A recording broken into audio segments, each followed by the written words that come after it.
പോകുന്ന ഒരാൾക്ക് എപ്പോഴും അജ്ഞാതമായിരിക്കുന്ന കാര്യമെന്നുള്ളത് ആ നിധിയെക്കുറിച്ചുള്ള അറിവ് തന്നെയാണ്.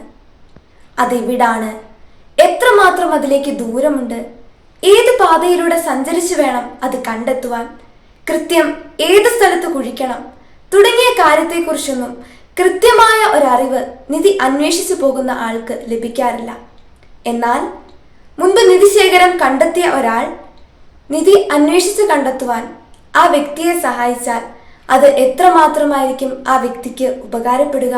നിധി അന്വേഷിച്ച് കണ്ടെത്തുവാൻ മാത്രമല്ല, അദ്ദേഹത്തിന്റെ സമയലാഭത്തിനും ശത്രുക്കൾ അദ്ദേഹത്തെ ഉപദ്രവിക്കാതിരിക്കുവാനും വഴിതെറ്റിപ്പോകാതിരിക്കുവാനും ആരോഗ്യം ക്ഷയിക്കാതിരിക്കുവാനും വേഗത്തിൽ ഒരു സമൃദ്ധി നേടാനും അതുപോലെ തന്നെ ശാശ്വതമായ ഒരു ജീവൻ കണ്ടെത്തുവാനും ഭാവി കണ്ടെത്തുവാനുമൊക്കെ അത് ഉപകാരപ്പെടും, അല്ലേ? ഇതുപോലെ തന്നെയാണ് പരിശുദ്ധ കത്തോലിക്കാ സഭയിലൂടെ പിതാവും പുത്രനും പരിശുദ്ധാത്മാവുമായ ദൈവത്തോടുള്ള കൂട്ടായ്മയാകുന്ന നിധി, രഹസ്യ ധനശേഖരം അന്വേഷിച്ച് യാത്ര ചെയ്യുന്ന ഒരു മനുഷ്യാത്മാവിന് ക്രിസ്തുവിലൂടെ വെളിപ്പെടുത്തപ്പെട്ട ദൈവത്തിന്റെ സത്യം തന്റെ വചനം തന്നെ തുറന്നു തരുമ്പോൾ ലഭിക്കുന്ന എളുപ്പം.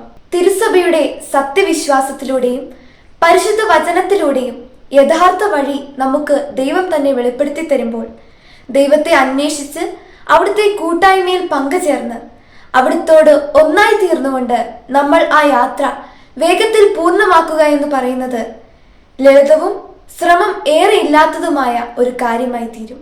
സങ്കീർത്തനങ്ങൾ 119, 130. അങ്ങയുടെ വചനത്തിന്റെ ചുരുളുകൾ അഴിയുമ്പോൾ പ്രകാശം പരക്കുന്നു.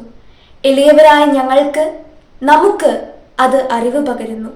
കർത്താവെ, അങ്ങയുടെ സ്നേഹത്തിന്റെ പ്രകാശത്താൽ ഈ ലോക ജീവിതത്തിൽ വഴിതെറ്റാതെ സഭയിലൂടെ അങ്ങയെ കണ്ടെത്താൻ, ഒരിക്കലും ഇടരാതെ അങ്ങയിൽ എത്തിച്ചേർന്ന് നിത്യജീവൻ പ്രാപിക്കാൻ ഞങ്ങളെ സഹായിക്കണമേ.